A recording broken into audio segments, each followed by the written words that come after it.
I love when DM plans are ruined in Dungeons & Dragons, whether I'm the player causing the havoc or I'm the DM who made the plan in the first place. Pre-built campaigns especially always go awry in games, and are hardly ever correct on what is about to go down, as they just don't know who your players are as people. But I think that's okay. And it's a good thing, because my players ruin almost every dungeon I ever set in front of them. Recently, I made a dungeon, and I was really focused on trying to get better at combat balancing, making a difficult dungeon for my low-level players that would put them on the edge of their seat, wondering if they could make it through the castle alive, instead of it being a breeze to get through.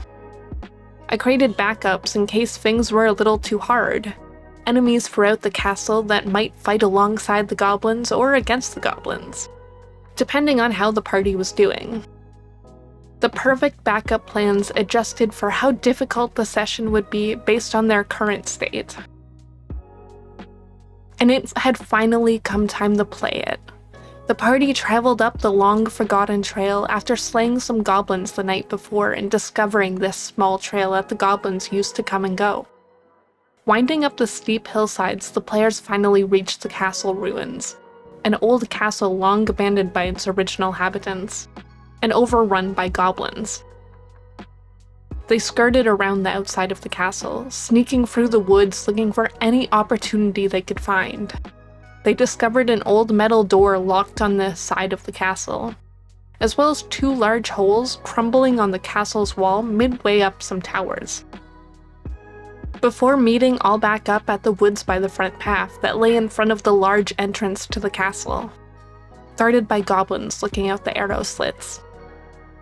They planned and schemed, and sat there for a small eternity wondering what they should do.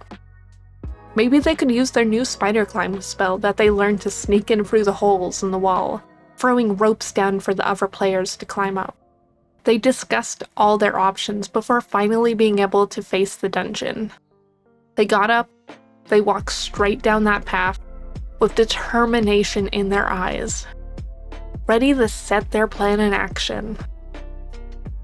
And then they called out to the goblins. "We're the castle inspectors, here to check the safety regulations for the region." And they nat 20'd their deception check. Not only once, but they didn't roll a single thing below 23 despite their low levels for the entire first half of the session.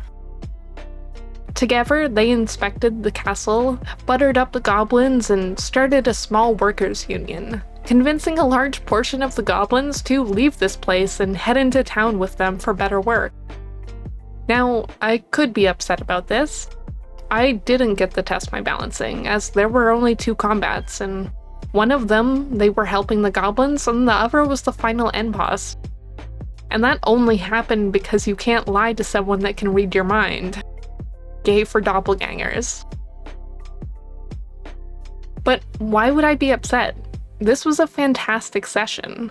Everyone had so much fun, and someone said it was even their favorite session so far.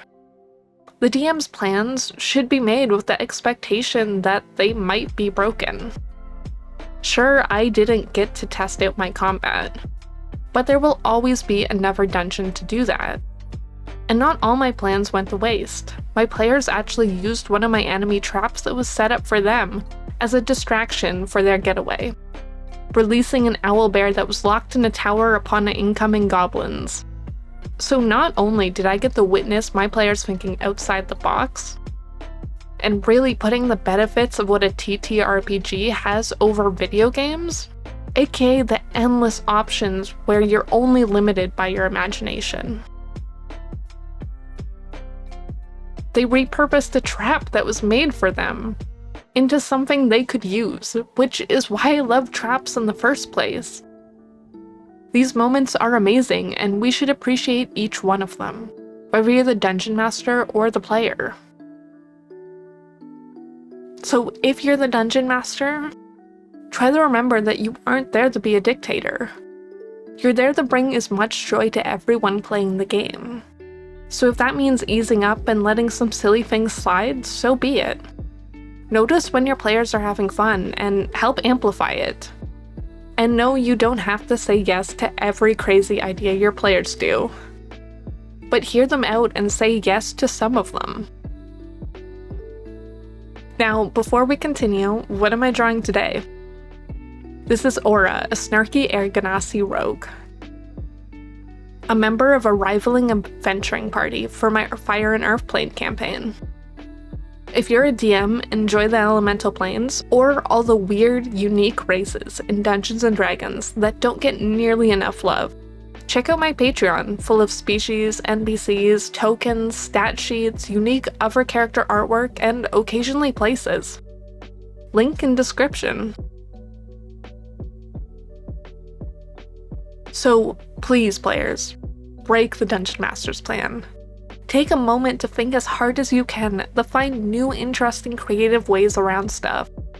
This isn't school. You don't need to complete the test the way your teacher wants. You can fold that test into a paper boat for all you want and sail it down the river as a distraction. It's D&D. We can do anything. Think of ways you can use your spells in alternative ways, or items, magical or non-magical, to your advantage.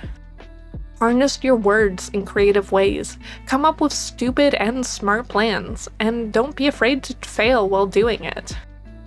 Show your creativity in the way that you can only do in a tabletop roleplay game. Okay, this is all well and good in theory, but what if you're the DM for a group where not everyone is on board with crazy plans? If only one player on your party likes to think of these things, but everyone else would just much rather play the combat? What do you do then? The shorter answer is you allow them to go free with the plan. But you throw in more complications. Allow your player to feel like they were seen by letting them skip through something. Let them outwit one group of enemies, but there are more enemies to go, to force a fight off of. This sometimes could mean inventing extra enemies for your players to have outwitted. For example, we set up traps once for an invasion we knew was coming to town. And I'm about 80% sure the DM just invented extra enemies to fall into those traps, so that we could feel cool, like we did something to really help and prepare, while still making the combat portion of the invasion hard. But remember, when we play, we also never want to focus more attention onto one group of our players over the others. So make sure to allow everyone to have their moment, both in story plot, but also in expertise. Design your dungeons and encounters to match what your players love to do, or new things that they just learned. Like making sure there are some holes in the castle walls, for the person who just got spider climb. Or adding a bunch of mobs that deal a damage type your player is resistant to. Whether they choose to use them or not is up to them, but let your players feel special. Throw them some things they're good at, and mix it in with things that are more challenging for them. But even after all your effort, still expect your players to do it a completely different way, despite all your planning. To any of my players watching this, or any other players watching this, please continue to break the Dungeon Master's plans, and have a fantastic day.